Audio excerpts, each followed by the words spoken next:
اللہ حفاظت فرمائے۔ ابتدا میں میری تھوڑی سی وہ بات عرض کی تھی، وہ یہ کہ جب کسی جگہ کے مسلمان نماز پڑھ سکتے ہوں، رکاوٹ کوئی نہ ہو، پھر بھی نہ پڑھیں۔ جب کسی جگہ کے مسلمان روزہ رکھ سکتے ہوں اور سستی کی وجہ سے روزے نہ رکھیں، جب کسی جگہ کے مسلمان زکوٰۃ دے سکتے ہوں پھر بھی نہ دیں، جب کسی جگہ کے مسلمان حرام کاموں سے بچ سکتے ہوں پھر بھی نہ بچیں، جب کسی جگہ کے مسلمان قرآن پڑھ سکتے ہوں پھر بھی قرآن کے ساتھ ان کا تعلق قائم نہ ہو، جب کسی جگہ کے مسلمان اپنی نبی کی ایک سنت پر عمل کر سکتے ہوں پھر بھی نہ کریں، تو اللہ تعالیٰ شانوں کی طرف سے کبھی خطرناک فیصلے آتے ہیں۔ وہ یہ کہ جب تم آزادی کے دور میں میرے دین پر عمل کر سکتے تھے پھر بھی تم نے عمل نہیں کیا، تو میں ایسے حالات لے آؤں گا کہ تم چاہو گے بھی عمل کرنا تو کر نہیں سکو گے۔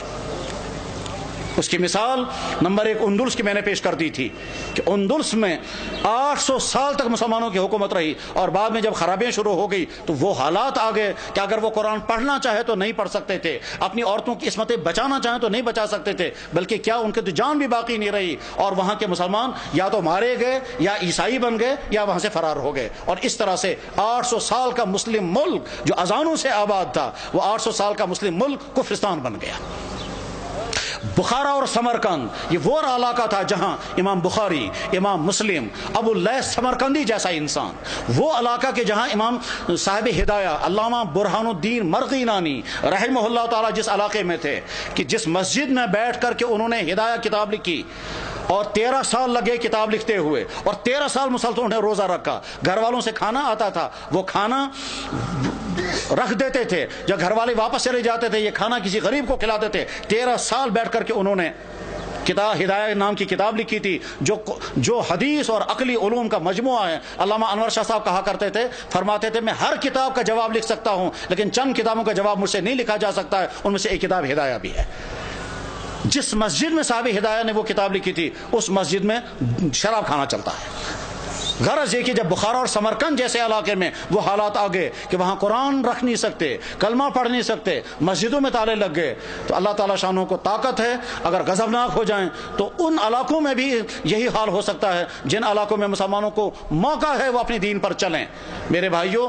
اس غلط فہمی میں مت رہیں کہ ہمارے لیے وہ حالات نہیں آ سکتے ہیں، ہماری پچھلی تاریخ میں ایسے حالات آ چکے ہیں۔ چنانچہ کشمیر کی پچھلی تاریخ میں ایک زمانہ ایسا آیا تھا جب سکھوں کا دور تھا، مسجدوں میں تالے لگے تھے، اور جو نماز پڑھنا چاہتا تھا اس نماز پڑھنا اس کی جسم سے کھال نکالی جاتی تھی سب لوگوں کے سامنے تاکہ باقی لوگ نماز نہ پڑھیں۔ سری نگر کی جامع مسجد میں گھوڑے باندھے گئے تھے، تمام مسجدیں مسمار کر دی گئی تھی، اس وقت لوگ نماز پڑھنا نہیں پڑھ سکتے تھے، یہ اذانیں بین ہو گئی تھی۔ جب کسی جگہ کے مسلمان اپنے دین کی ناقدری کرنے لگتے ہیں تو ایسے حالات آ سکتے ہیں، اور اس کی مثال اس بات کی مثال نہیں کہ مسلمانوں نے ناقدری کی، وہ تو ظلم ہے، لیکن مثال ہمارے سامنے ہے برما کے حالات، جہاں کی مسجدیں ختم، جہاں کے مدرسے ختم، جہاں کی داڑھیوں کے ایک بال کر کے نوچتے ہیں، جہاں علماء کو کھڑا کر کے اور سوئیاں مار کر کے ان کو شہید کرتے ہیں، جہاں ایک مسلمان خاتون کے ساتھ 20 30 بلکہ 100 آدمی بدکاریاں کرتے ہیں اور کھلے عام کرتے ہیں، جہاں مسلمان عورتوں کو کھڑا کر کے آگ لگا کر جلا دیتے ہیں، جہاں مسلمان عورتوں کی گودوں کے اندر ان کے بچوں کو ذبح کر دیتے ہیں، اور ساری دنیا کے مسلمان دیکھ رہے ہیں مگر کوئی کچھ نہیں کر سکتا۔ جب ان مظلوم مسلمانوں کے لیے کوئی آواز نہیں اٹھا رہا ہے تو آپ بے فکر یہ مت رہیں ہمارے ساتھ اگر کبھی ایسا ہوا تو ساری دنیا کے مسلمان سرگرم ہو جائیں گے۔ آج کا مسلمان بے حس ہو چکا ہے، آج کا مسلمان دنیا کے حکمران، ان کے بیوروکریٹ، ان کے تمام ہائی کلاس طبقے وہ اپنی عیاشوں میں ڈوبے ہوئے ہیں، کسی سے کوئی امید نہیں ہے۔ اپنے دین پر جمنے کا فیصلہ کر کے اٹھیں، اپنے ایمان پر قائم رہنے کا فیصلہ کر کے اٹھیں، اپنے دین پر چلنے کا فیصلہ لے کر اٹھیں، اپنے گھروں کے اندر دیندار گھر بنانے کا فیصلہ لے کر اٹھیں، اپنے بزنسوں کو مسلمان بزنس بنانے کا فیصلہ لے کر اٹھیں، اپنے فنکشنوں کو دین کا فنکشن بنانے کا فیصلہ لے کر کے اٹھیں۔ جب مسلمان حرام سے بچ سکتا ہو اور پھر بھی نہ بچے وہ شرابیں پیے تو حالات ایسے آ سکتے ہیں کہ زبردستی مسلمانوں کو شراب پلائی جائے گی۔ جب مسلمان داڑھی رکھ سکتا ہو اور نہ رکھے تو بعد میں ایسے حالات آ سکتے ہیں کہ رکھنا بھی چاہیں تو نہیں رکھ سکتے۔ ساری ترکی کے اندر مسلمان داڑھی رکھ نہیں سکتا حالانکہ سارا مسلمان ملک ہے۔